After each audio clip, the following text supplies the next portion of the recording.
mempersembahkan serial Sandiwara Radio Misteri Mak Rompang. Misteri Mak Rompang. Misteri Mak Rompang.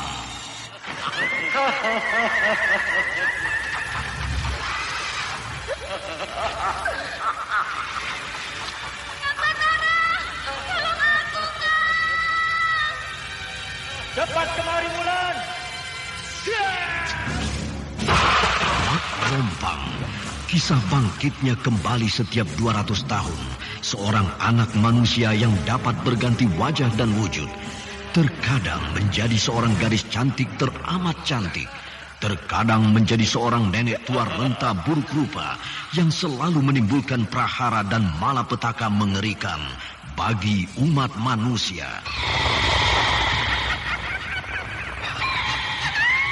Bahaya, ini kedalam bahaya. Sudah, cepat tinggalkan tempat ini. Tunggu Kamira, aku mau menutup warung dulu. Jangan pikirkan warungmu, pikirkan nyawamu. Hei, menjauh. Tuk Tunggal bilang menjauh. Takut itu berhawa panas. Tuk Tunggal ada di mana, Wira? Tuk Tunggal berada di dalam kampus. Hei, menyingkir semua. Menyingkir keluar dari desa.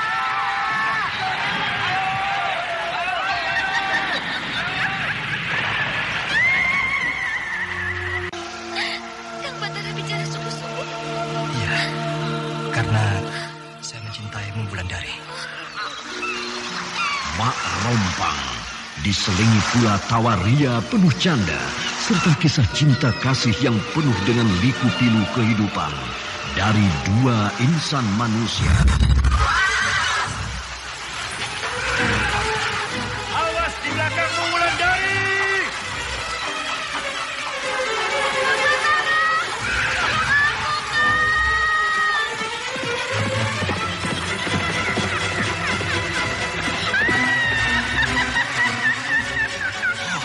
Celaka, Wulandari dibawa lari Mak Rompang. Iya.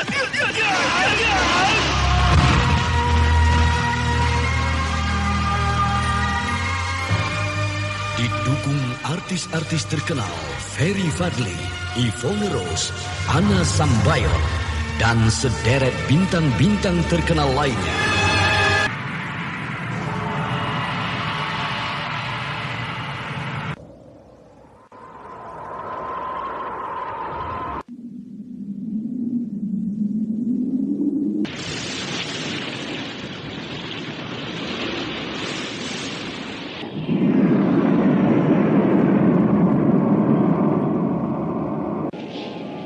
Di Tegalsari sedang terjadi huru-hara.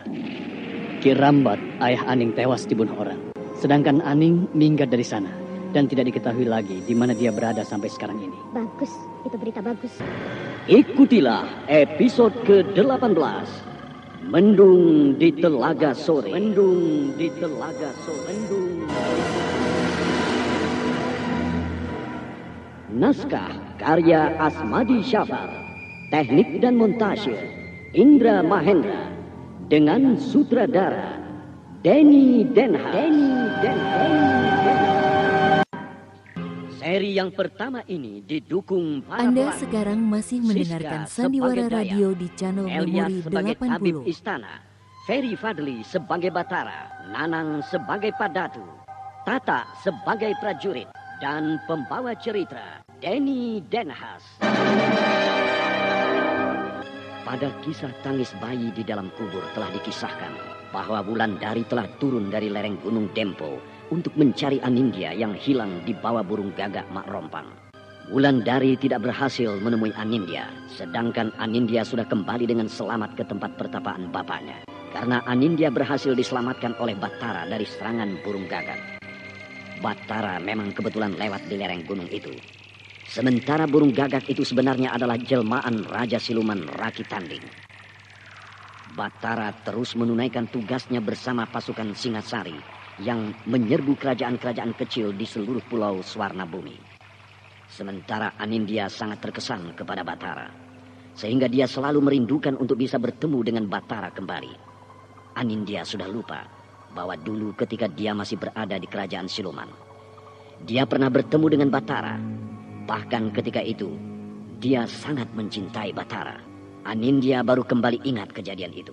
Ketika dayang pengasuhnya di kerajaan Siluman dulu datang pada Anindya dan menceritakan kejadian yang telah lalu. Namun sayang, dayang pengasuh Anindya tidak menyebutkan siapa nama Batara.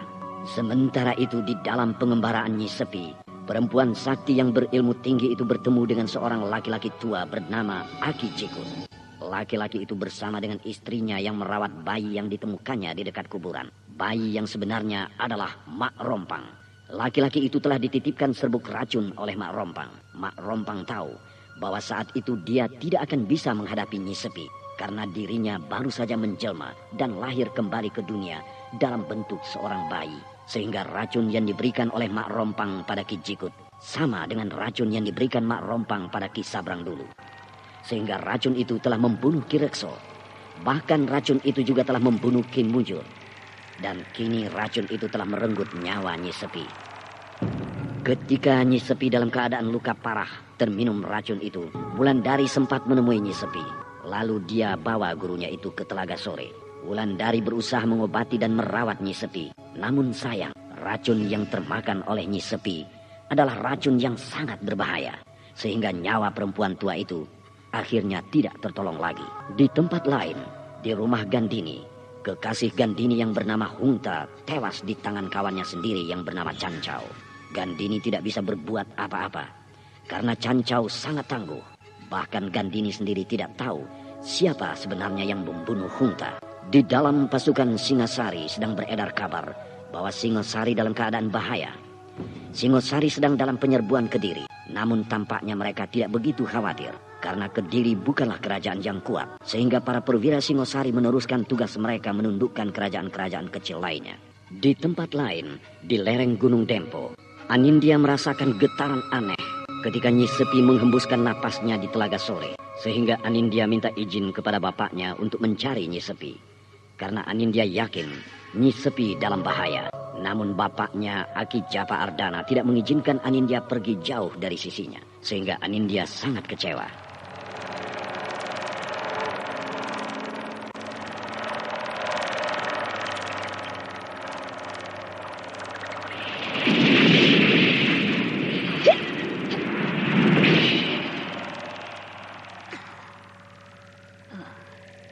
Akhirnya aku sampai kembali ke dalam istana Purwaka ini. Sepi sekali. Istana ini bagaikan tidak berpenghuni. Suasana ini terjadi setelah Kanjeng Rana Dewi pergi. Apalagi sekarang ditambah dengan sakitnya Kanjeng Gusti Rakitandi. Tapi aku puas telah bertemu dengan Kanjeng Rana Dewi. Rinduku telah terobati. Dayang? Dari mana kamu? Tapi Bini tidak boleh tahu kalau aku baru saja dari dunia sana. Dayang, kamu dari mana? Dari Kaputren. Berulang kali aku mencarimu ke dalam Kaputren, tapi kamu tidak ada. Ada apa kau mencariku, Tabib? Apakah sakit Kanjeng Gusti Rakitanding bertambah parah? Mari kita duduk di taman itu. Aku ingin bicara padamu. Baik. Nah, ada apa, Tabib? Sampai kau harus bicara khusus kepadaku. Begini, Dayang. Aku tahu tugasmu di dalam istana ini. Kau hanyalah sebagai Dayang kepala di dalam Kaputren. Kau hanyalah yang mengurusi Kanjeng Rana Dewi selama Kanjeng Rana berada di dalam istana ini. Tapi semenjak Kanjeng Rana sudah tidak ada di dalam istana ini, tugasmu tentu sangat berkurang. Betul. Tugasku bersama kawan-kawan yang lain hanya membersihkan Kaputren. Nah, aku ingin minta tolong padamu, Dayang. Tentang apa? Tentang sakit Kanjeng Gusti. Apa yang bisa aku bantu? Tolong obati penyakit Kanjeng Gusti. Aku sudah tidak sanggup. Tabib, apakah pantas aku mengobati penyakit Kanjeng Gusti? Sedangkan kau tentu lebih tahu apa yang harus dilakukan untuk kesembuhan Kanjeng Gusti. Kau jangan bicara begitu, Dayang. Aku tahu siapa dirimu. Di samping kau sebagai Dayang kepala di Kaputren, kau mempunyai keahlian khusus tentang meramu obat-obatan. Kepandaianku tidak melebihi kepandaianmu tentang obat-obatan, Tabib.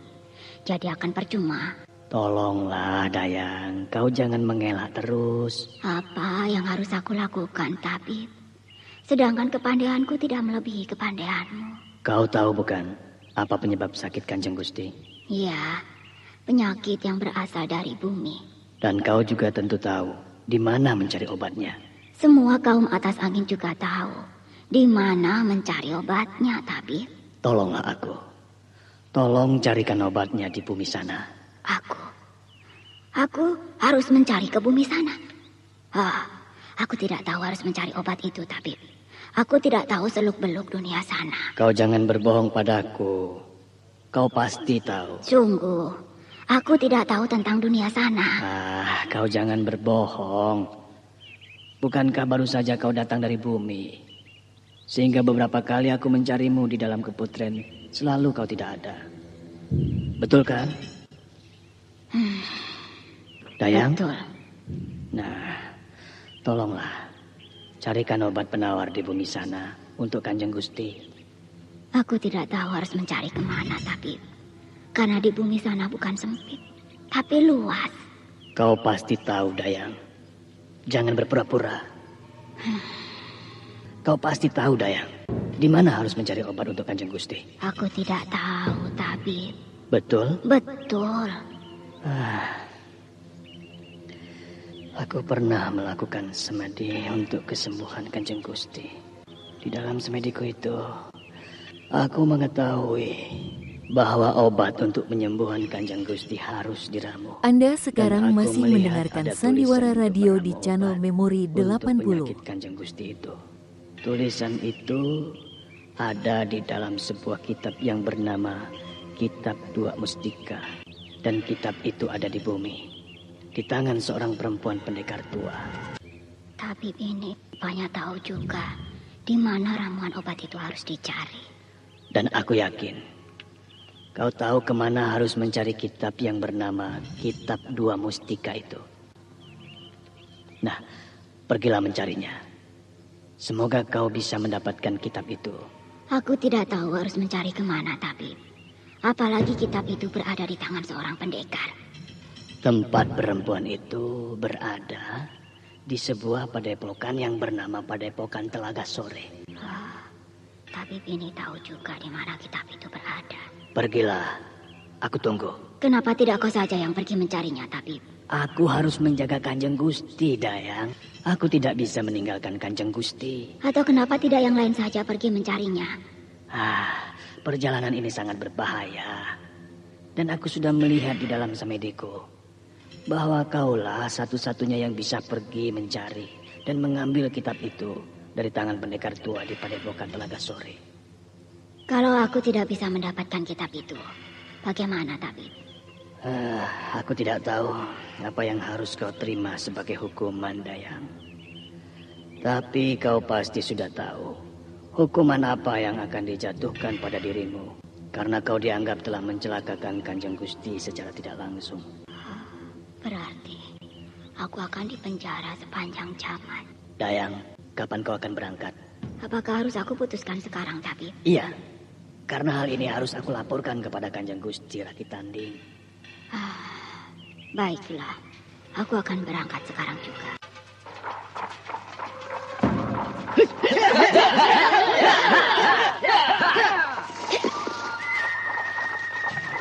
Berhenti semua. Ada apa, Batara? Aku merasa ada yang mengikuti kita. Coba kau periksa semak-semak itu bersama dengan seorang prajurit yang lain, Padatul. Baik, Batara. Hei, ayo, ikut aku. Iya. Tidak ada apa-apa. Coba ke sebelah sana. Tidak ada apa-apa. Tidak ada apa-apa di sini, Padatu. Ayo, kita lapor pada Batara. Bagaimana, Padatu? Tidak ada apa-apa, Batara. Tidak mungkin. Ya, mungkin babi hutan, Batara. Tidak mungkin babi hutan gerakannya sama cepat dengan kuda-kuda yang berlari kencang ini. Aku hanya khawatir kalau pasukan sandi musuh sudah mengikuti gerakan kita. Tiba-tiba Batara melihat gerakan sesuatu di semak-semak. Lalu dengan cepat Batara melompat dari atas punggung kudanya. Batara bergerak bagaikan angin. Sementara gerakan di semak-semak itu semakin cepat pula. Kejar-kejaran terjadi.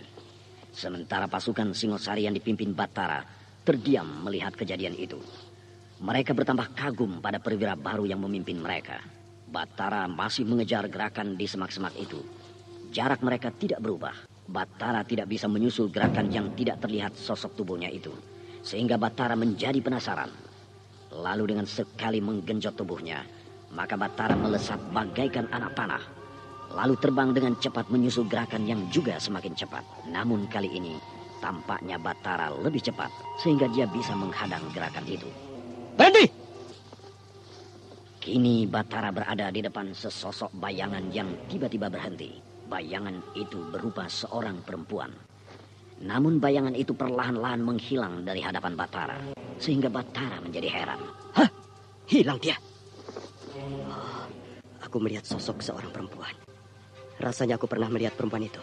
Tapi aku lupa di mana. Sayang dia cepat menghilang dari hadapanku. Oh, bagaimana Batara?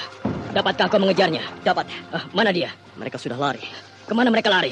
Tidak usah kau kejar. Kenapa? Hanya sepasang menjangan yang terkejut.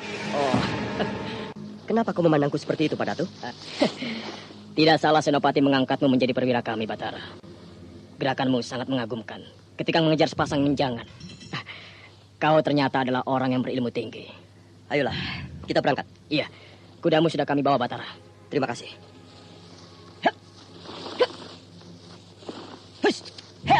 Ayo berangkat.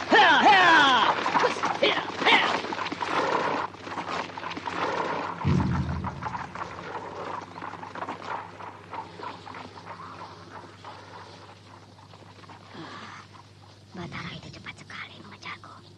Aku sebenarnya ingin bicara padanya. Tapi sayang, dia bersama dengan pasukannya. Sehingga aku tidak mau menemuinya di tengah hutan ini. Sebenarnya kita mau kemana, Batara? Kita menuju Dusun Panggalo. Sebentar lagi, dusun itu akan kita masuki. Kita tidak akan memasuki dusun itu. Lalu, di dataran itu kita semua berhenti. Beritahu pada yang lain. Hoi, di dataran itu semua berhenti.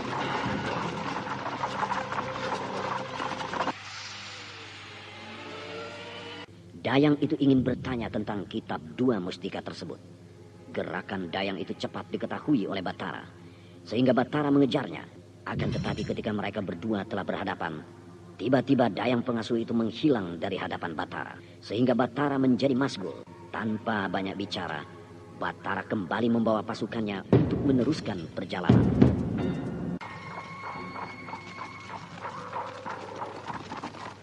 Hei, berhenti di sini.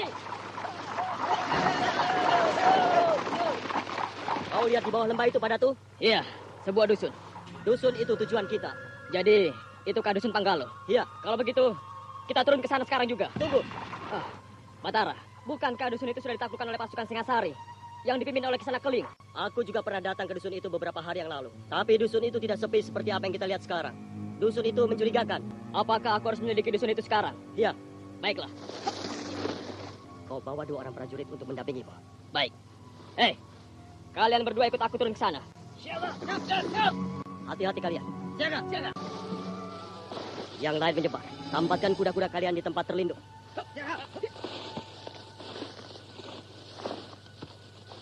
Menyebar. Batara bersama pasukan Singosari yang dipimpinnya menyebar ke semak-semak.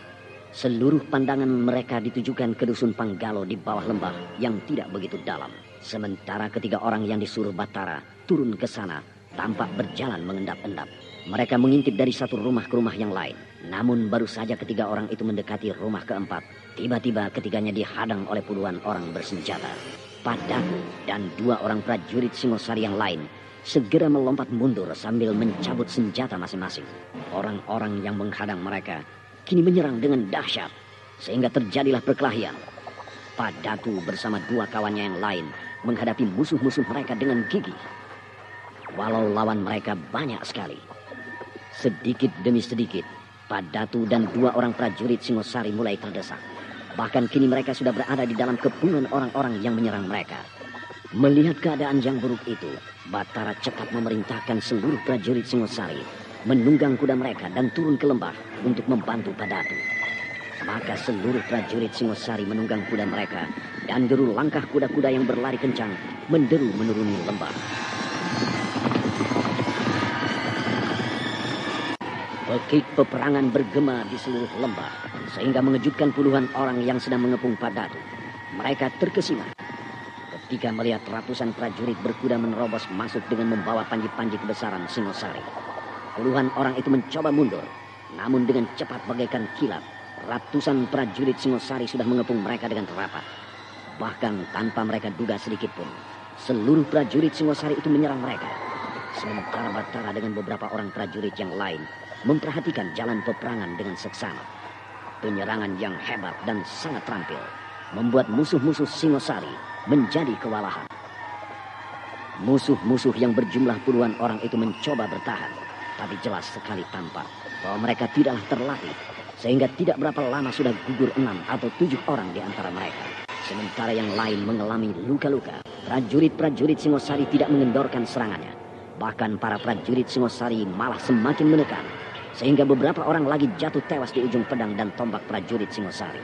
Melihat beberapa orang kawan mereka berjatuhan lagi, maka sisanya tidak berani lagi meneruskan perlawanan. Mereka menyerah kepada pasukan Singosari. Ampun, Den. Jangan kami dibunuh, Den. Mohon kami dibebaskan. Dari mana asalmu? Dari mana asal kerajaanmu? Kami tidak berasal dari sebuah kerajaan, Den. Jadi kalian tidak mau memberitahukan prajurit mana kalian? Hah? Betul, Den. Kami tidak mengabdi pada suatu kerajaan. Lalu kenapa kalian serbu dusun ini? Apa tujuan kalian? Kami tidak bertujuan apa-apa, Den. Maafkan kami. Hei, prajurit, coba periksa lambang-lambang kerajaan yang mereka bawa. Siaga. Apa ini? Ini lambang kerajaan mana? Hah? Ini bukan lambang kerajaan, Den. Itu hanya lambang perkumpulan kami. Coba, aku lihat prajurit. Silakan, Prajurit. Gambar kalajengking. Pasti ini lambang kerajaanmu. Bukan, Den. Bukan. Saya berani sumpah. Lalu apa maksud gambar ini? Hah? Itu gambar perkumpulan kami. Perkumpulan apa? Oh, Batara. Terima kasih. Sekali lagi, terima kasih. Kau sudah menyelamatkan dusun Panggalo ini dari kehancuran. Aku? Dari mana kau? Aku bersembunyi ketika bajingan-bajingan ini datang mengobrak-abrik dusun ini. Siapa mereka ini sebenarnya, Om? Mereka ini adalah para perampok yang bernama Kala Hitam. Tapi kalau melihat apa yang sudah mereka lakukan di dusun ini, mereka bukan datang untuk merampok, tapi mereka datang untuk menghancurkan dusun Panggalo ini. Betul kau berasal dari perkumpulan Kala Hitam? Betul, Den. Apa tujuan kalian menghancurkan dusun ini? Hanya apa? Apakah kalian tidak tahu bahwa dusun ini sudah menjadi takluk kerajaan Singasari? Tahu? Lalu kenapa kalian menghancurkan? Apakah kalian menantang kerajaan Singasari? Tidak, Den. Lalu kenapa kalian hancurkan dusun ini? Disuruh. Disuruh? Siapa yang menyuruh kalian? Seorang penunggang kuda. Penunggang kuda banyak di negeri ini. Penunggang kuda itu selalu membawa dagangan makanan. Siapa nama orang itu? Ayo bilang, siapa nama pedagang makanan itu? Aku tidak tahu, Den. Aku sungguh-sungguh tidak tahu. Kau sebenarnya tahu, tapi kau tidak mau bilang. Pedagang kue itu memakai jubah panjang? Kadang-kadang. Nama laki-laki itu Cancau. Aku tidak tahu, Den. Kalau kau tidak juga mau bicara, maka sebaiknya kau aku bungkam untuk selama-lamanya. Ampun, Den. Ampun, jangan bunuh saya, Den. Jangan. Kau hanya tinggal pilih. Bicara atau kau akan aku bungkam. Ayo bilang, siapa nama pedagang makanan itu? Saya takut, Den. Saya takut dibunuh bila saya menyebutkan namanya, Den. Aku yang menjamin. Bila kamu bilang nama laki-laki itu. Ayo bilang. Aduh, Den. Aduh. Ayo bilang. Nama laki-laki itu Cancau, Den. Jadi betul kan nama yang aku sebutkan itu? Betul, Den. Maafkan saya, Den. Kami jangan diapa-apakan ya, Den ya. Oh, jadi kalian dibayar oleh dia untuk menghancurkan dusun ini? Betul, Den. Kalau begitu, kau akan aku bunuh, bangsat. Jangan, Awuk. Orang seperti mereka ini tidak boleh dibebaskan, Batara. Tenanglah. Kejadian ini pernah kau alami ketika menghadangku dulu, bukan? Dan aku yakin, orang yang membayarmu untuk membunuhku dulu juga adalah orang yang membayar mereka untuk menghancurkan dusun ini. Oh, ya, mungkin juga, Batara. Karena kami tidak bisa melaksanakan permintaannya, lalu dia dendam kepada kami. Sehingga dusun ini beserta penduduknya ingin dihancurkannya. Sudah. Rawat tawanan yang luka-luka, sedangkan yang tewas dikuburkan. Ayo. Lebih baik mereka ini dibunuh saja, Batara. Mereka telah menyiksa penduduk dusun ini. Mereka telah Tidak baik membunuh lawan yang sudah menyerah. Lalu akan diapakan mereka, Batara? Mereka akan kita awasi. Ditawan, begitu? Iya. Kalau begitu aku akan ikut mengawasi bersama kawan-kawanku yang lain. Mana kawan-kawanmu yang lain itu? Itu. Mereka sedang diikat. Anda sekarang Mereka masih diikat oleh orang-orang mendengarkan ini? Sandiwara Bebas, Radio di Termasuk channel bebas. Memori Itu sebabnya aku lebih 80. suka kalau orang-orang ini dibunuh saja. Mari kita bebaskan kawan-kawanmu itu. Baik, di gubuk-gubuk yang lain juga banyak penduduk ini diikat oleh mereka. Bahkan di antara penduduk dusun sudah ada yang mereka bunuh, Batara. Begitu. Pak Datu, Siaga Batara. awasi tawanan-tawanan ini. Jangan sampai penduduk dusun membalas dendam pada mereka. Siaga Batara. Batara beserta prajurit Singosari yang lain membebaskan penduduk dusun Panggalo yang masih terikat di gubuk-gubuk mereka. Sementara prajurit yang lain menggiring tawanan-tawanan ke sebuah gubuk yang dianggap cukup untuk menempatkan mereka. Dan ketika hari sudah menjelang sore, barulah prajurit-prajurit Singosari bersama dengan penduduk selesai menguburkan mereka yang tewas. Hari beralih malam, dusun Panggalo sudah tampak sunyi. Sementara prajurit yang berjaga masih meronda di sekitar dusun. Suasana tampak aman-aman saja. Tidak ada hal-hal yang mencurigakan. Namun, tanpa diketahui oleh prajurit yang meronda, tampaklah sebuah bayangan berkelebat di balik gubuk. Sementara prajurit yang meronda masih saja tidak mengetahui keadaan yang mencurigakan itu. Bayangan aneh tersebut tetap bergerak cepat dari gubuk satu ke gubuk yang lain. Dan ketika bayangan itu sampai di sebuah gubuk tempat penyekapan tawanan, maka dia berhenti. Sosok bayangan itu mulai jelas terlihat. Tapi tiba-tiba dia mengayunkan tangannya. Lalu terdengarlah beberapa kali jeritan yang memilukan. Dan suasana sepi. Sementara bayangan itu sudah hilang ditelan kegelapan malam. Tidak lama, prajurit yang meronda menjadi terkejut karena mereka melihat para tawanan mati tanpa sebab yang jelas. Kejadian itu mereka laporkan kepada Batara dan Pak Datu. Betul tidak ada penyerangan terhadap mereka? Betul, Batara. Kalau begitu mari kita lihat ke sana, Pak Datu. Iya.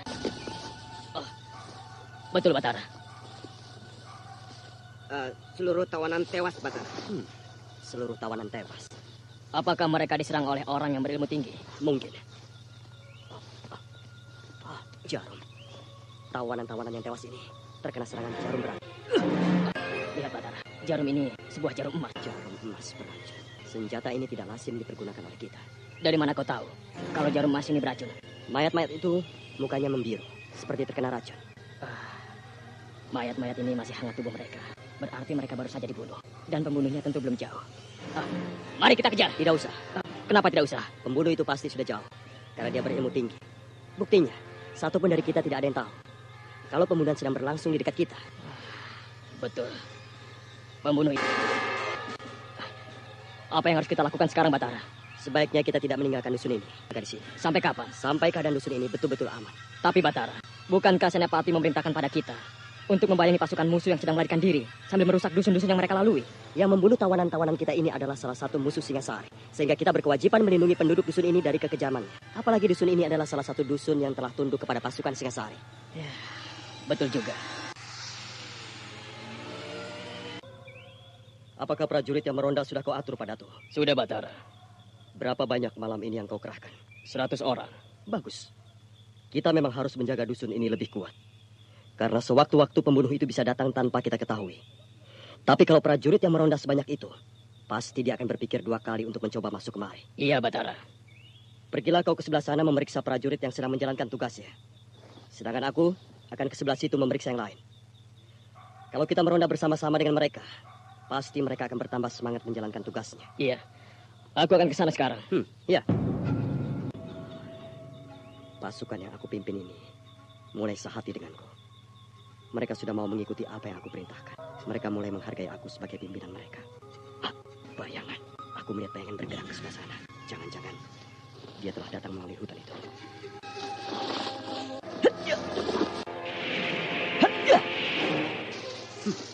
Dia lari ke sana. Kalau melihat gerakannya, pasti ilmu orang itu tinggi sekali. Tapi apakah Cancau setinggi itu ilmunya? Aku tidak peduli. Aku harus mengejarnya. Bahkan kalau perlu, aku akan hadapi sendiri orang ini. Aku akan potong jalan larinya.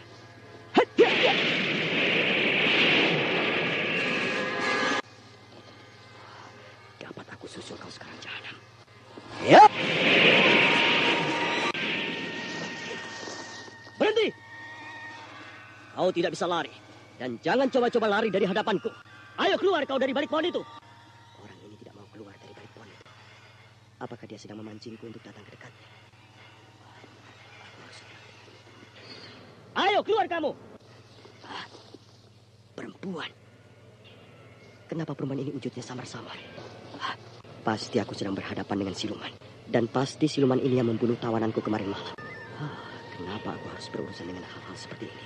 Tampakkan wujudmu yang sebenarnya.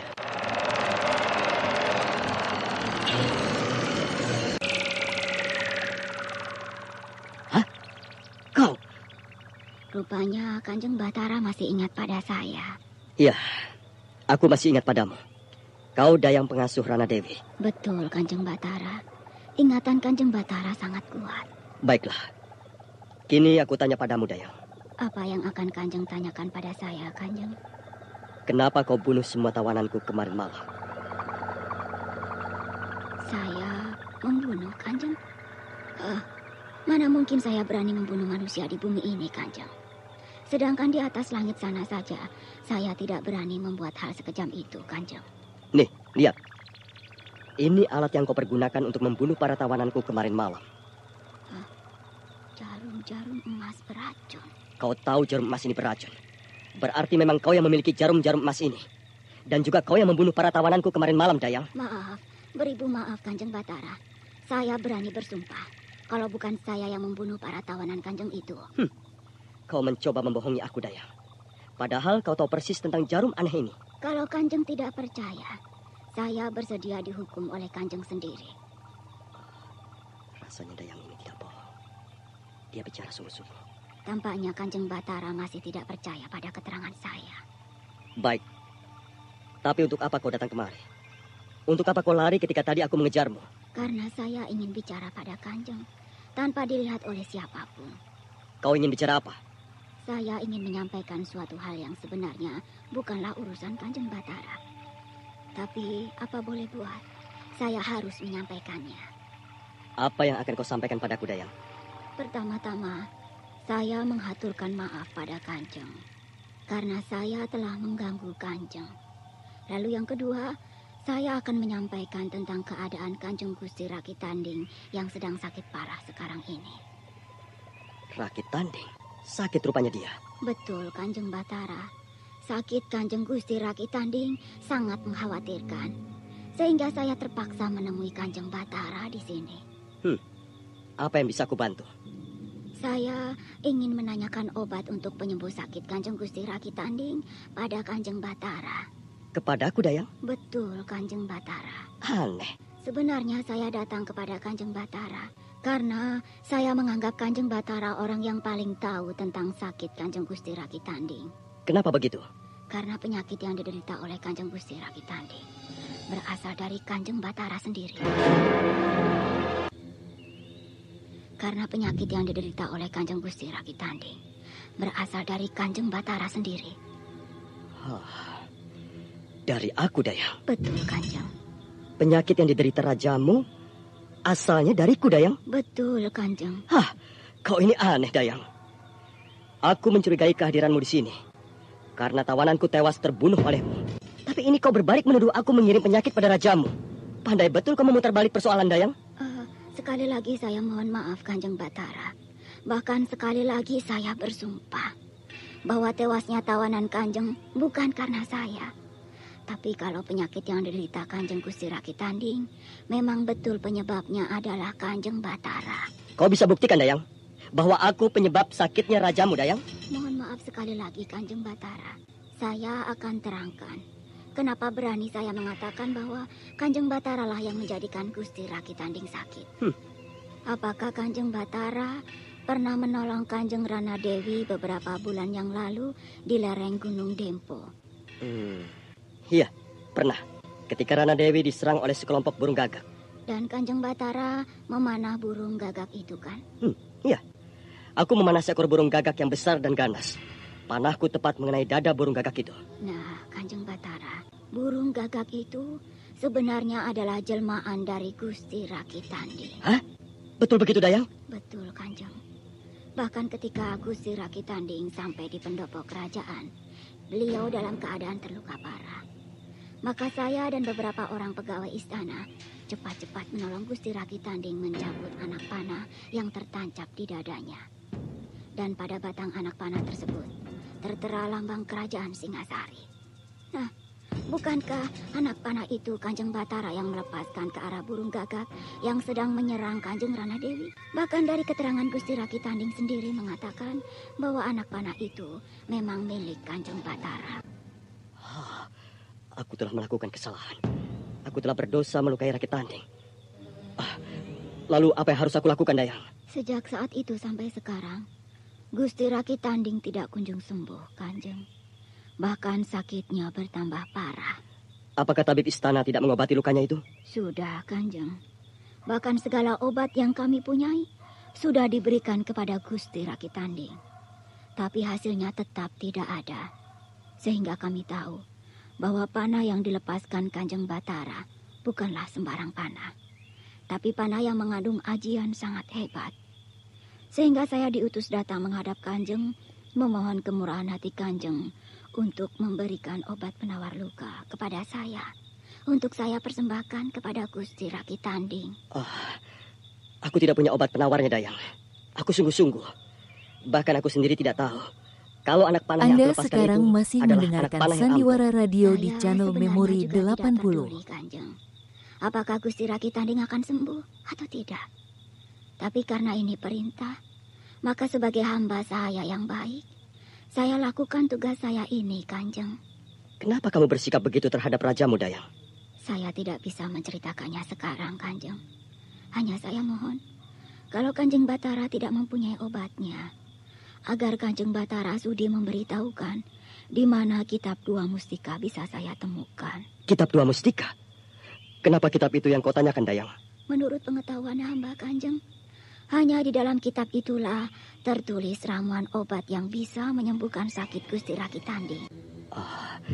Kitab Dua Mustika. Ternyata kitab itu sangat ampuh isinya. Sehingga orang-orang kaum atas angin pun menginginkan kitab itu. Bolehkah saya tahu di mana kitab itu bisa saya dapati, Kanjeng? Aku tidak tahu di mana kitab itu, Dayang. Karena bukan aku yang menyimpannya. Siapa yang menyimpan kitab itu, Kanjeng? Kenapa kau desak aku? Bukankah aku sudah bilang bahwa aku tidak tahu? Maaf, Kanjeng. Saya sudah membuat Kanjeng Batara marah. Baiklah, Kanjeng Batara. Saya tidak mau mengganggu Kanjeng lebih lama lagi.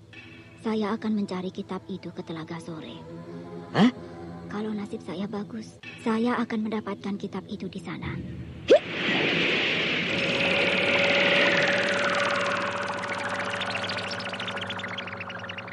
Dayang!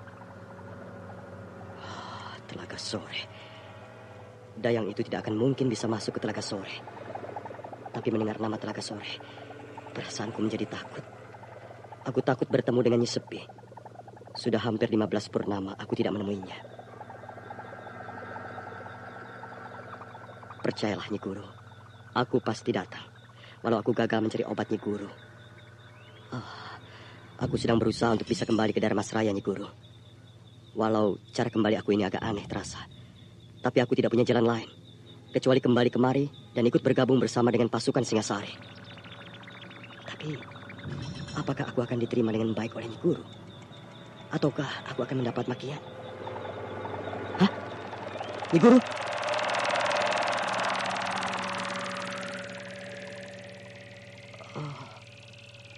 Hilang. Bayangan Nyi Guru hilang. Ada apa kira-kira? Apa yang sedang terjadi? Kenapa perasaanku menjadi gelisah seperti ini? Apakah ada yang tadi berhasil masuk ke Telaga Sore? Kalau sampai dia masuk, maka pasti kitab Dua Mustika itu diambilnya. Tiba-tiba Batara bertemu dengan Dayang pengasuh Rana Dewi. Yang membuat Batara heran adalah ketika Dayang itu menanyakan tentang kitab Dua Mustika. Dayang itu bermaksud mempelajari ramuan obat yang tertulis di dalam kitab itu. Karena rajanya yang bernama Rakit Tanding belum juga sembuh. Sedangkan ramuan obatnya mereka duga terdapat di dalam kitab yang ternyata sangat dicari-cari oleh orang-orang yang mengerti tentang ilmu-ilmu pengobatan. Malam penuh kabut, sehingga aku tidak bisa melihat apa-apa di sekitarku. Tapi aku yakin bahwa aku sudah berada di hutan sekitar Telaga Sore.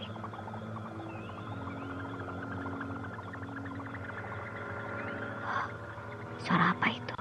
Terdengar seperti suara ribuan lebah yang terbang mengelilingi Telaga Sore. Aku tidak boleh lebih dekat. Siapa tahu ini sebuah jebakan yang berbahaya. Sebaiknya aku tunggu sampai hari siang. Baru aku coba mendekat. Bahkan kalau perlu, aku masuk ke dalam. Hari mulai pagi. Langit memerah di sebelah timur. Sebentar lagi aku akan mempunyai kesempatan mendekati Telaga Sore. Nah, hutan di sekitar tempat ini sudah terang disiram matahari pagi. Sehingga semua menjadi jelas dan menjadi terang. Tapi Tapi aneh, kenapa di depanku selalu tertutup kabut? Apakah kabut ini kabut buatan? Tapi aku yakin, di hadapanku inilah terletak Telaga Sore. Walau kabut ini belum juga mau hilang, aku tidak peduli. Aku harus masuk ke sana.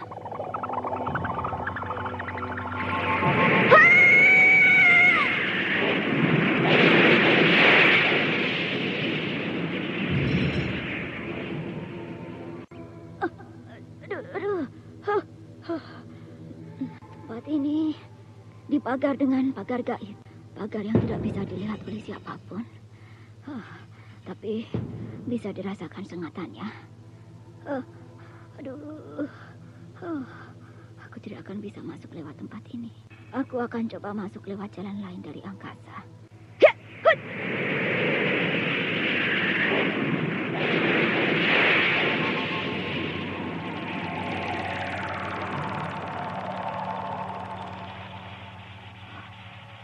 Dari angkasa raya ini juga tidak bisa melihat ke bawah. Telaga Sore tidak tampak sama sekali. Yang ada hanya mega mendung di atas Telaga Sore.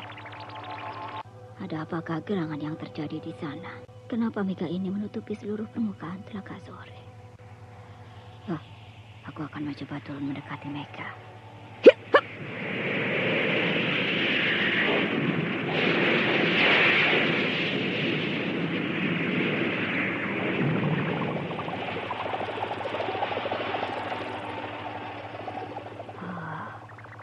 Mega ini bukan mega biasa, tapi mega kesedihan. Mega mendung yang sedang meratapi kejadian duka di bawah sana. Apa yang sedang terjadi? Sampai alam pun ikut berduka. Apakah penghuni Telaga Sore ada yang mendapat bencana? Kalau begitu, kesempatan bagiku untuk turun perlahan-lahan, untuk masuk dan mengambil kitab dua mustika yang tersimpan di sana.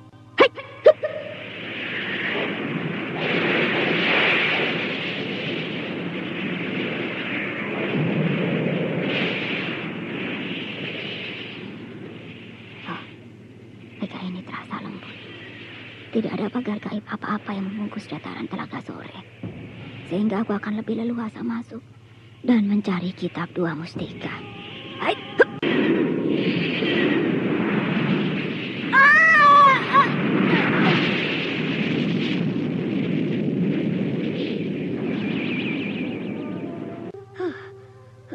Masih saja tempat ini dipagar dengan kekuatan gaib yang tidak tampak. Bahkan angkasa di atas Telaga Sore ini pun seolah-olah dibungkus dengan kekuatan yang aneh itu. Maaf, Gusti Raki Tanding. Saya tidak bisa membawa kitab itu pulang ke kerajaan Purwaka karena saya tidak bisa masuk ke Telaga Sore itu. Sejak pagi tadi aku mendengar benturan-benturan hebat di sekeliling pagar gaib. Pasti ada orang yang mencoba masuk kemari. Mungkin orang itu adalah musuh Nyi Guru. Akan aku coba melihat siapa yang mencoba masuk kemari.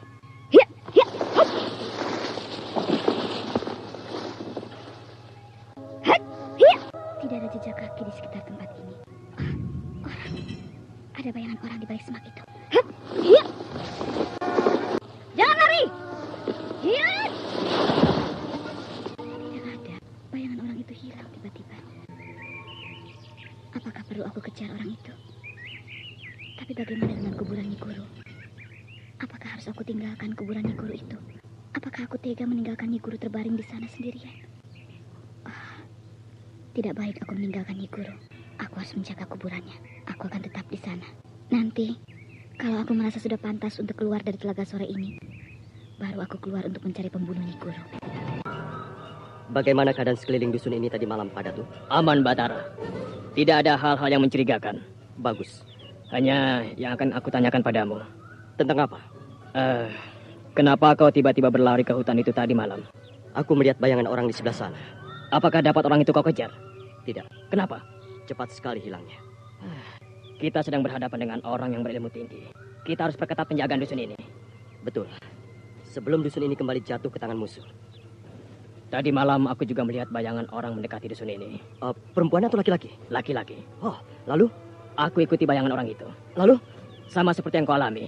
Bayangan itu tidak dapat aku kejar. Dia hilang di dalam kegelapan malam. Kalau begitu, bukan Dayang Pengasuh yang dilihat pada tadi malam. Pasti Pasti bayangan orang itu adalah Chan Chow. Keadaan memang berbahaya. Aku harus waspada. Aku yakin, Batara. Orang yang kau kejar tadi malam itu pasti kawan orang yang aku kejar. Mungkin. Batara, aku baru saja melihat bayangan orang berdiri di balik pohon itu. Aku juga melihatnya. Akan kukerahkan pasukan kita mengepung orang itu. Tidak usah. Biar aku saja mengejarnya. Sedangkan kau berjaga-jaga bersama yang lain di sekitar dusun ini. Supaya orang itu tidak bisa mendekati dusun ini. Baiklah. Padaku tidak tahu kalau bayangan yang dia lihat itu adalah bayangan Dayang pengasuh Rana Dewi. Untuk apa lagi Dayang ini datang kemari? Apakah belum dia dapatkan kitab dua mustika itu? Kaukah itu Dayang? Betul, Kanjeng. Apalagi perlu mau datang kemari? Saya ingin menyampaikan pada Kanjeng bahwa saya gagal masuk ke Telaga Sore. Bahkan saya melihat Telaga Sore itu diselimuti oleh mega yang tebal. Tentu saja kau tidak bisa masuk karena Telaga Sore berpagar gaib. Bahkan mega yang tebal itu adalah pagar gaib Nyi Guru yang sangat hebat. Sehingga orang tidak akan bisa melihat ke dalam padepokan tersebut. Saya khawatir, Kanjeng, kalau sedang terjadi hal-hal yang menyedihkan di dalam Telaga Sore itu. Karena mega yang menyelimuti Telaga Sore sangat tebal. Seolah-olah mega mendung di Telaga Sore mengisyaratkan kejadian yang menyedihkan di sana. Kau mulai lagi memancingku untuk bisa kau mendapatkan kitab itu dariku. Kalau boleh saya mengajukan pertanyaan pada Kanjeng Batara. Apalagi yang akan kau tanyakan padaku, Dayang? Apakah di Telaga Sore itu ada yang menunggunya, Kanjeng? Maksud saya, apakah di sana ada orang yang tinggal? Tentu ada. Kalau begitu, di sana sedang terjadi bencana, Kanjeng. Kau jangan mengada-ngada, Dayang. Saya bicara sungguh-sungguh, Kanjeng. Bahkan Kanjeng tentu tidak akan menyia-nyiakan waktu untuk pergi ke sana. Andai kata Kanjeng kenal dengan orang yang bermukim di tepi Telaga Sore itu. Sudahlah. Kau hanya memancing-mancing aku supaya aku mau ke sana dan mengambil kitab dua mustika itu. Tidak, Kanjeng. Bukan itu maksud saya. Bagi saya, tidak mendapatkan kitab itu tidak apa-apa. Tapi saya kasihan karena sedang terjadi bencana di sana. Jangan ganggu aku lagi, Dayang. Pergilah kau ke tempat asalmu. Baik, Kanjeng. Saya akan pergi. Permisi.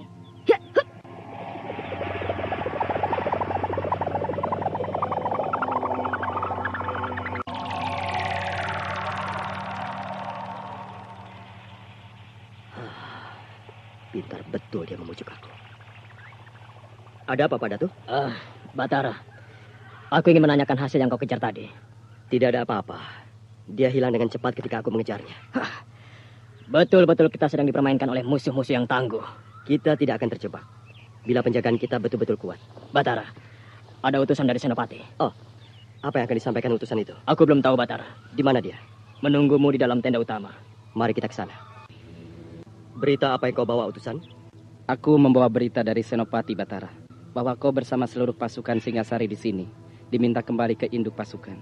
Untuk apa? Untuk melanjutkan penyerbuan ke arah utara? Rasanya tidak. Lalu untuk apa? Rasanya kita semua akan kembali ke pelabuhan Batanghari. Kalau untuk kembali ke pelabuhan Batanghari, pasukan di sini lebih dekat jaraknya. Jadi, kami tidak usah menuju pasukan induk dulu. Tapi kami akan segera meninggalkan dusun ini menuju pelabuhan Batanghari. Baiklah kalau begitu. Ya. Aku akan kembali sekarang juga. Sebelum hari menjadi malam. Pergilah. Dan sampaikan salam kami untuk Yang Mulia Senopati. Baik. Kenapa kita harus kembali ke Batanghari, Padato? Aku juga tidak mengerti maksud Senopati, Batara. Apakah seluruh pasukan Singasari akan ditarik kembali ke kerajaan Singasari? Mungkin. Untuk apa lagi kita disuruh kembali ke Singasari? Apakah kau tidak gembira kita pulang ke kampung halaman kita, Batara? Tentu saja gembira, Padato. Kau tidak tahu, Padato, kalau aku bukan orang Singasari. Kau tampak murung. Apa yang kupikirkan?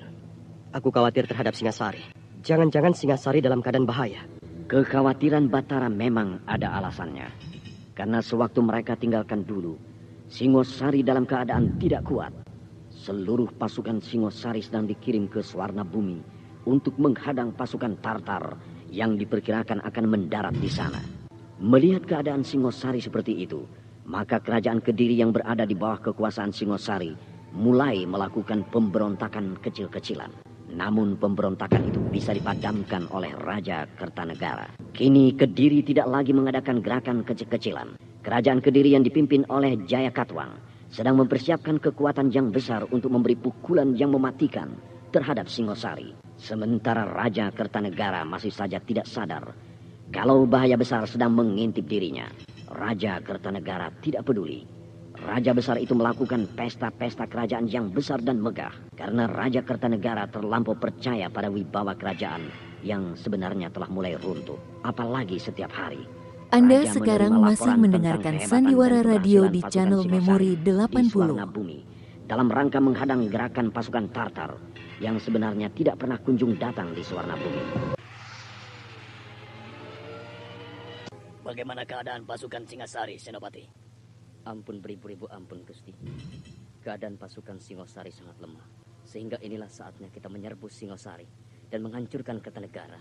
Apakah pasukan Singhasari yang dikirim ke Swarna Bumi akan kembali ke Singhasari? Hal itu tidak usah Gusti Prabu khawatirkan. Walau mereka kembali, tidak akan bisa mereka datang secepatnya. Karena Swarna Bumi sangat jauh letaknya dari Singhasari. Bagus. Kapan kita akan melakukan penyerbuan ke Singhasari, Senopati? Sebaiknya kita mengatur penyerbuan secermat mungkin, Gusti Prabu. Supaya kita tidak akan mengalami kegagalan seperti waktu-waktu yang lalu. Aku sudah tidak sabar menyerang Kertanegara serta menghukum anakku yang durhaka itu. Saya percaya, Gusti Prabu, bahwa Raden Ardaraja akan berpihak kembali kepada Gusti Prabu. Kesabaranku sudah habis, Senopati. Anak itu harus aku bunuh. Dia harus dihukum mati atas pengkhianatannya terhadap aku. Sendika, Gusti Prabu. Bagaimana persiapan pasukan Kediri, Senopati? Semua sudah siap berperang, Gusti Prabu. Lalu apa lagi yang ditunggu? Hamba menunggu nasihat Gusti Prabu. Hari apa dan dengan cara apa kita mengadakan penyerbuan ke Singhasari. Kalau begitu, aku akan melihat persiapan pasukan Kediri dulu. Baru kita tentukan siasat untuk menyerbu Singhasari. Sendika, Gusti Prabu. Kapan aku bisa melihat persiapan pasukan Kediri, Senopati? Kalau Gusti Prabu tidak berkeberatan, besok pagi Gusti Prabu sudah bisa meninjau persiapan seluruh pasukan Kediri di alun-alun kerajaan. Baik, besok pagi aku akan melihat dan memeriksa kesiapan pasukan kita. Sendika, Gusti Prabu. Keesokan harinya, Raja Jayakatwang sudah berada di alun-alun kerajaan bersama dengan para pembesar kerajaan Kediri. Jayakatwang berdiri di depan istananya. Sementara di alun-alun kerajaan sudah berbaris rapi seluruh pasukan Kediri. Tidak lama kemudian, seorang pengurus kuda Jayakatwang menuntun seekor kuda hitam yang besar dan kuat. Dengan tangkas, Jayakatwang melompat naik ke atas kuda.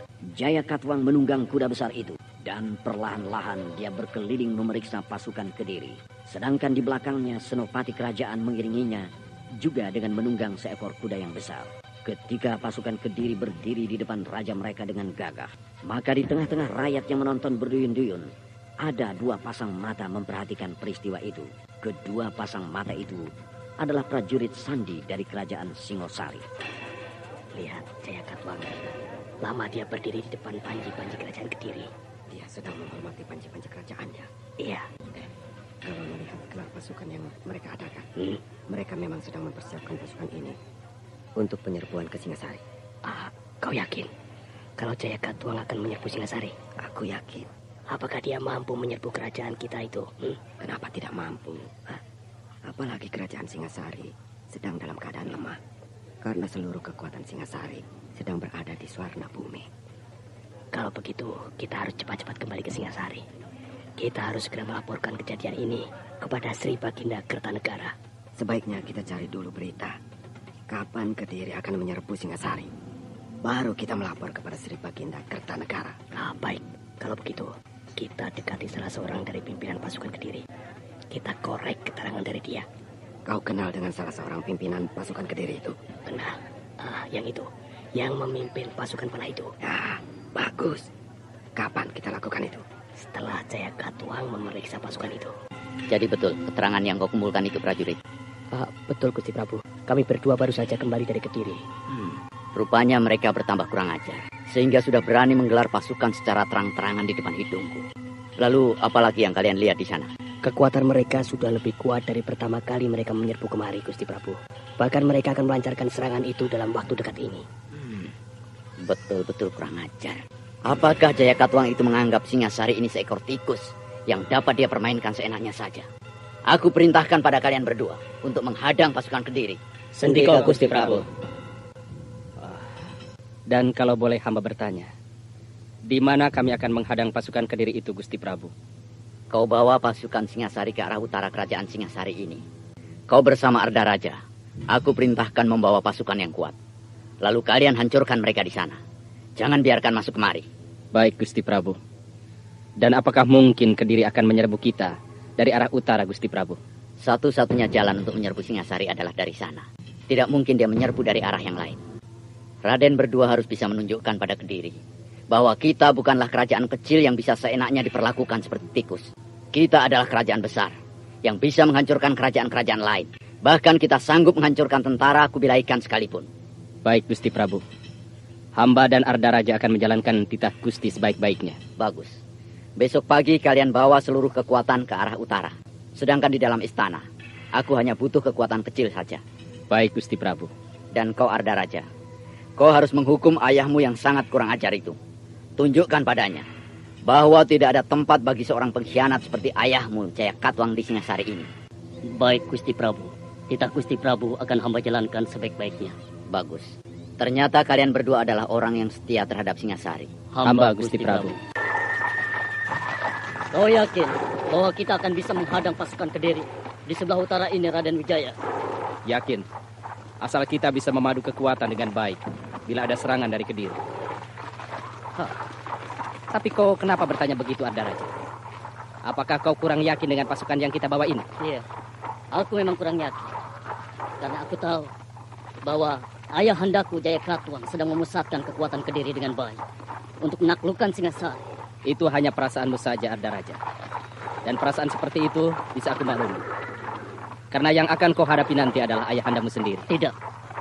Kalau nanti pasukan kita betul-betul berhadapan dengan Kediri, aku tetap menganggap ayah handaku adalah seorang pengkhianat. Aku akan tetap memperlakukan dia seperti itu. Karena aku sangat benci pada pengkhianat. Bagus. Kalau kau mempunyai pendirian seperti itu. Tapi kenapa adik Arda Raja meragukan kekuatan kita? Karena aku takut bahwa ini hanya sebuah siasat Ayahanda Jayakatwang. Adi Arda Raja takut kalau kita sedang masuk ke dalam jebakan Kediri? Betul, Raden. Tidak mungkin. Tidak mungkin kita sedang masuk ke dalam perangkap Kediri. Karena prajurit Sandi yang membawa berita kemarin itu adalah prajurit-prajurit Sandi pilihan. Iya, betul juga. Tapi perasaanku tidak tenang. Aku selalu merasa was-was pada siasat yang dilakukan Kediri.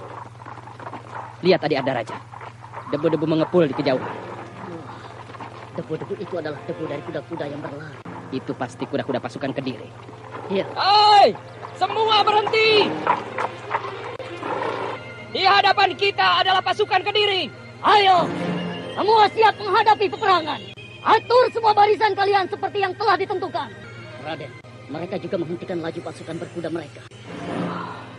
Tampaknya mereka datang dengan jumlah pasukan yang cukup besar. Tapi kita tidak gentar, Adi. Kita akan hadapi mereka. Apakah akan kita serbu sekarang juga? Tunggu dulu. Kita lihat dulu apa yang akan mereka lakukan terhadap kita. Tampaknya mereka juga menunggu gerakan pasukan kita, Kakang. Mereka mulai membuat gelar burung Garuda. Tapi mereka belum berani menyerang kita. Betul. Mereka belum berani menyerang kita. Karena pasukan kita lebih banyak dari pasukan mereka. Kalau begitu, kita tidak akan memulai serangan. Kita tidak mau masuk ke dalam pancingan yang mereka siapkan. Hamba akan melaporkan gerakan pasukan kita di sebelah utara, Gusti Prabu Jayakatwang. Bagaimana, Senapati?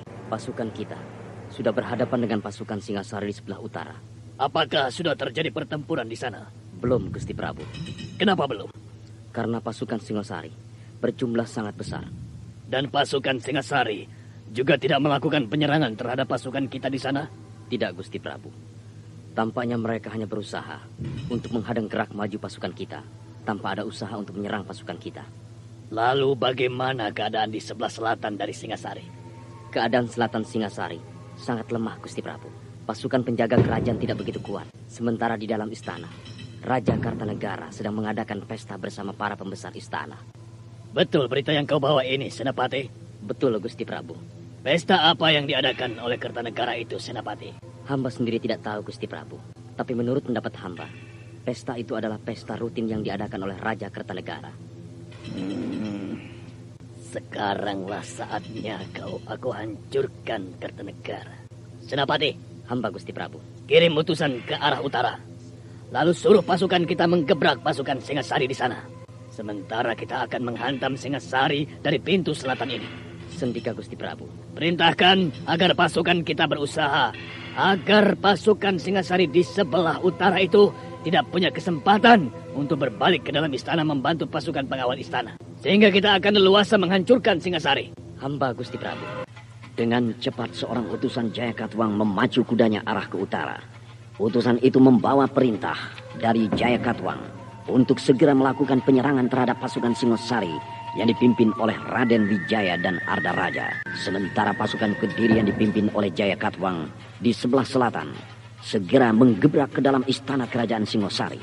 Dalam sekejap pertempuran segera pecah. Pasukan pengawal istana berjuang mati-matian menghadapi serangan Kediri yang sangat ganas. Sementara Raja Kertanegara sangat terkejut menghadapi serangan yang sangat tiba-tiba itu. Apa itu Senopati?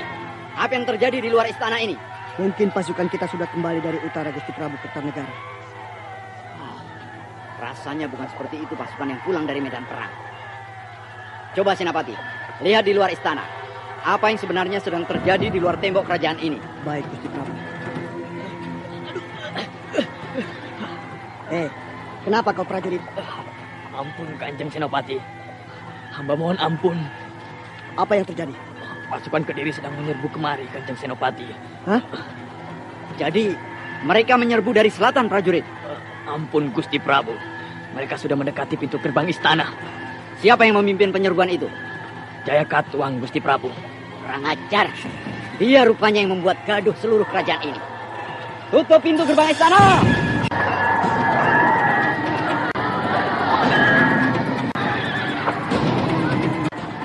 Penyerbuan ini terjadi tidak lama setelah Batara pergi meninggalkan kerajaan Singosari.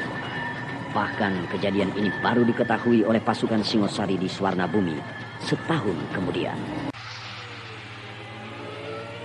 Raja Kediri Jayakatwang sedang melancarkan serangan ke dalam istana Singosari. Sementara Raja Kartanegara sedang mengadakan pesta bersama dengan para pembesar kerajaan Singosari. Menghadapi serangan mendadak itu, Raja Kartanegara sangat terkejut. Karena kerajaan Singosari dalam keadaan tidak siap menghadang pasukan musuh yang datang bagaikan badai yang dahsyat. Sementara Raden Wijaya bersama Ardaraja sedang menghadapi pasukan Kediri di sebelah utara. Sehingga mereka tidak bisa membantu kerajaan dalam menghadapi pasukan Jayakatwang yang sudah menyerbu masuk ke dalam istana kerajaan Anda Singosari. sekarang masih mendengarkan Sandiwara Radio di channel Memori 80. Saat Batara bersama pasukan Singosari yang lain sedang dalam pelayaran menuju Swarnabumi. Namun mereka belum tahu karena sulitnya perhubungan di kala itu. Tutup semua pintu gerbang istana! Sudah terlambat Gusti Prabu. Pasukan Kediri sudah masuk ke dalam istana. Kurang ajar. Mari kita hadapi Jayakatwang bersama pasukan pemberontak itu. Hei, kenapa kalian diam saja? Ayo, hunus senjata kalian. Hadapi mereka. Ayo, kita hadapi pasukan Kediri. Senopati, seluruh pasukan kerajaan mundur kemari. Pasukan pengawal Gusti Prabu sedang terlibat pertempuran 1 lawan 1, Gusti. Kalau begitu, kesempatan kita untuk menyelamatkan diri melalui pintu belakang istana. Tidak mungkin, Gusti Prabu. Seluruh istana sudah dikepung rapat oleh Kediri. Kurang ajar. Rupanya kita harus bertahan di sini sampai bantuan datang. Sementara kita memang harus bertahan di sini, Gusti Prabu. Sementara pasukan Singasari di sebelah utara sedang dihubungi untuk kembali ke dalam istana. Bagus.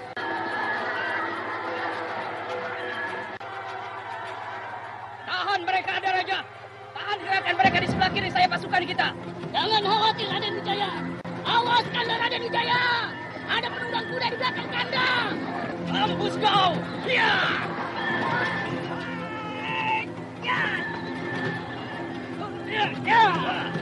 Maaf Raden, saya utusan dari Gusti Prabu Kertanegara. Apa berita yang kau bawa? Istana Singasari bersama Gusti Prabu Kertanegara sedang dikepung rapat oleh Jayakatwang.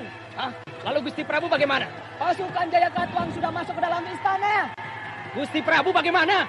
Gusti Prabu Kertanegara memerintahkan Raden berdua mundur kembali ke dalam istana untuk mempertahankan istana dari serbuan Jayakatwang. Baik, aku akan laksanakan perintah itu secepatnya. Saya mohon diri Raden Wijaya. Iya.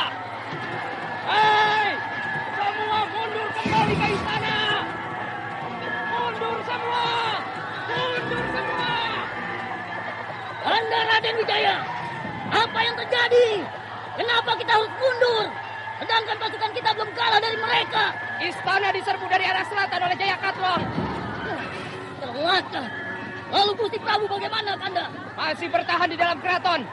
Dan kita harus cepat mundur untuk membantu pasukan pengawal istana menahan serangan Jayakatwang. Semua mundur! Ayo, semua mundur kembali ke dalam istana! Iya!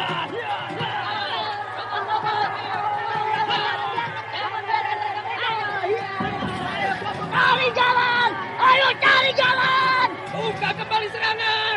Buka kembali serangan! Jepit dari sebelah kiri! Masukkan sayap kanan, ikut menjepit! Terobos terus ke dalam jantung pertahanan mereka! Mereka tidak memberi jalan untuk kita, Arda Raja! Nampaknya ini suatu jebakan, Kanda Raden Wijaya. Mari, kita dobrak pertahanan mereka! Mari, Kanda! Iya! Raden Wijaya bersama dengan Arda Raja mencoba keluar dari jepitan pasukan Kediri yang semakin ganas. Walau jumlah mereka kalah banyak dari pasukan Raden Wijaya, tetapi mereka mempunyai semangat tempur yang tinggi. Sementara pasukan Raden Wijaya sudah kocar-kacir, karena di dalam pikiran mereka hanyalah mundur kembali ke dalam istana Singosari.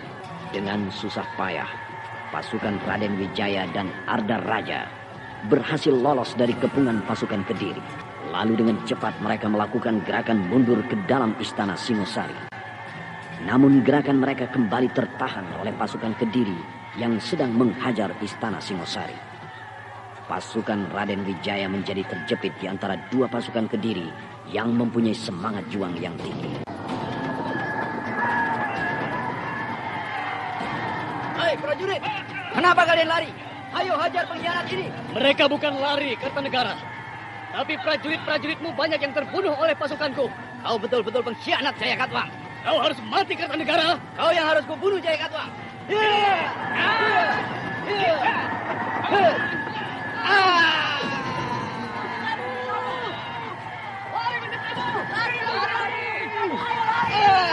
Tidak ada jalan lari untuk kalian semua.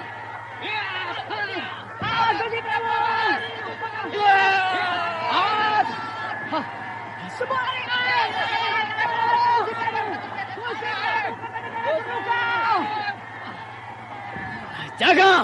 Jangan sampai ada yang lolos satupun.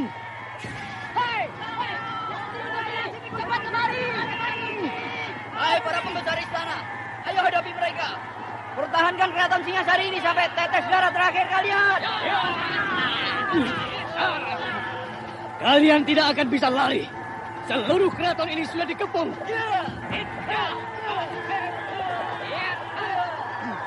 Ayo, kepung dan bunuh raja busuk ini.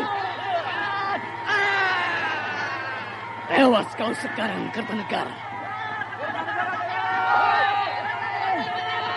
Bunuh semua pembesar Singasari.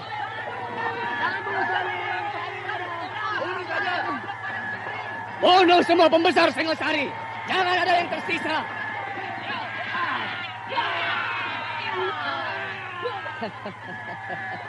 Kertanegara telah mati. Singasari menjadi milik Kediri.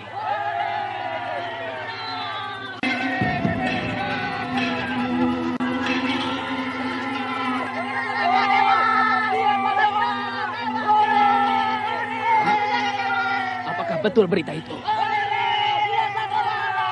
Jangan dengarkan ocehan mereka. Ayo terus serang. Ayo serang terus. Pesan dari keraton. Pasti dia membawa berita untuk aku. Berita apa yang kau bawa ke sana? Raden Wijaya, Gusti Prabu Kertanegara tewas di tangan Jayakatwang. Keraton Singasari sudah direbut oleh pasukan Kediri. Lalu Senopati Singasari kemana? Semua tewas terbunuh di dalam keraton. Oh, Gusti yang Maha Agung. Berita apa yang aku dengar ini? Raden diharapkan menyingkir dari keraton. Kalau Raden ingin selamat. Tidak. Aku harus menghancurkan pasukan Kediri. Percuma, Raden. Lebih baik Raden menyingkir dari Singasari ini. Aku akan berunding dulu dengan Arda Raja. Raden Arda Raja sekarang sedang ragu-ragu, Raden. Ragu-ragu? Ya, Kenapa? tampaknya dia sudah tidak punya semangat lagi untuk berjuang di pihak Singasari. Jadi dia akan menyerah pada Kediri maksudmu? Mungkin begitu, Raden. Oh. Kenapa tiba-tiba semua jadi berbalik begini? Anda Wijaya! Anda Wijaya! Raden, itu Raden Arda Raja kemari. Anda Raden Wijaya. Ada apa, Adi Arda Raja? Percuma kita meneruskan peperangan ini. kita sudah terjepit dari segala penjuru, Kanda. Sedangkan Gusti Prabu Kertanegara telah tewas di tangan ayahanda Jayakatwang. Lalu, apa maumu, Adi? Begini, Kakak. Aku mengusulkan supaya kita menyerah saja kepada Kediri. Menyerah? Iya, lihatlah. Seluruh pasukan yang aku pimpin sudah meletakkan senjata mereka. Kini tinggal pasukan Kanda Wijaya. Gila. Ini betul-betul gila, Adi Arda Raja. Bukan gila, Kanda. Tapi kita bertindak sesuai dengan kenyataan yang ada. Aku tidak mau menyerah. Aku tidak mau tunduk di bawah pengaruh Kediri. Terserah pada Kanda Wijaya. Hei! Siapa yang mau ikut aku? Pergi dari sini! Nah, Adi Arda Raja. Aku akan pergi meninggalkan Singasari. Terserah Adi Arda Raja. Kalau mau bergabung bersama Kediri. Dan jangan coba-coba menghalangi aku. Ayo ikut aku semua! Cepat! Ayo cepat! Mereka mengejar kita, Raden! Mereka betul-betul mengejar kita. Dan kita tidak akan bisa menghadang mereka. Kemana kita, Raden? Kita harus menjauh dulu dari Singasari. Ya!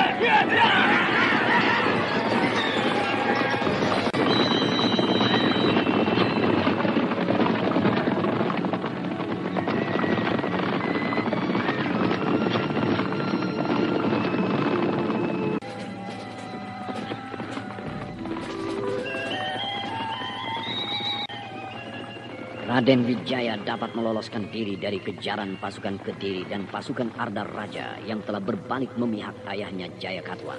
Raden Wijaya melarikan diri ke arah Madura. Dia bermaksud meminta perlindungan kepada Bupati Madura yang bernama Arya Wiraraja. Sementara kabar tentang kejadian ini baru sampai kepada pasukan Singosari yang berada di Swarna Bumi setelah 1 tahun. Karena pelayaran yang sangat jauh di masa itu. Bahkan kejadian ini berlangsung tidak lama setelah kepergian pasukan Singosari yang berada di bawah pimpinan Senopati bersama seorang perwira yang bernama Huti. Di dalam pasukan itu terdapat pula Batara yang bergabung bersama pasukan Singosari yang berlayar menuju Swarna Bumi.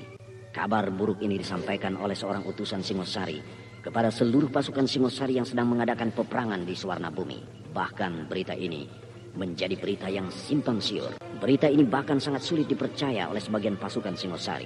Karena mereka tidak percaya bahwa pasukan Kediri yang begitu lemah dapat menghancurkan Singosari. Ada apa ribut-ribut di luar tadi, Pak Datu? Ada seorang yang tidak dikenal mencoba masuk kemari, Batara. Hah? Lalu dapat ditangkap? Dapat. Karena dia memang tidak mau melarikan diri. Bahkan dia adalah utusan dari kerajaan Singasari. Oh, mana dia, Pak Datu? Ada di luar tenda. Suruh masuk. Iya. Ini orangnya, Batara. Silahkan duduk di sana. Terima kasih. Betul kau dari Singasari? Betul. Ini tanda kerajaan Singasari. Berita apa yang kau bawa kemari? Saya membawa berita tentang kehancuran Singasari. Apa? Singasari hancur? Iya, betul Kisana. Singasari telah jatuh ke tangan Kediri. Sedangkan Gusti Prabu Kertanegara terbunuh di dalam peperangan itu. Lalu apa perintah yang harus kami jalankan di sini? Tidak ada perintah apa-apa yang hamba bawa. Semua pasukan Singasari di sini harus menurut perintah dari senopati masing-masing. Kalau kami kembali ke Singasari, bagaimana Kisana? Kalian tidak akan diakui sebagai pasukan Singasari. Bahkan kalian akan dibunuh oleh Jayakatwang. Kecuali kalau kalian menyerahkan diri pada Kediri. Kalau kami pulang bersama seluruh kekuatan besar yang ada di sini, bagaimana? Percuma. Tidak akan ada yang mempedulikan kalian. Kenapa? Bukankah masih ada Raden Wijaya? Bukankah masih ada Raden Arda Raja? Kedua menantu Gusti Prabu itu telah pergi. Raden Wijaya melarikan diri ke Madura. Sedangkan Raden Arda Raja bergabung kembali bersama ayahnya Jayakatwang. Betul-betul hancur kita. Itulah sebabnya seluruh pasukan Singasari di sini terserah pada senopati masing-masing yang memimpin kalian. Karena bahaya dari tentara Tartar masih akan datang ke Singasari.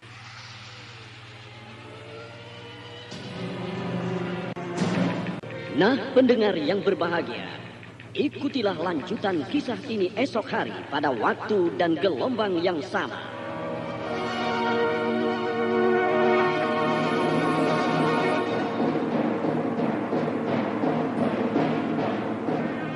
Demikianlah tadi serial Sandiwara Radio Misteri Mak Rompang episode ke-18 Mendung di Telaga Sore. Mendung dipersembahkan oleh Denhas Adya Suara bekerja sama dengan PT Sinar Effendi Murni, produsen tablet obat kuat Aladina, obat terlambat bulan Menpas Kapsul, tablet obat kuat dan pegal linu Duta Rema, dan jamu godok Cat Gorilla.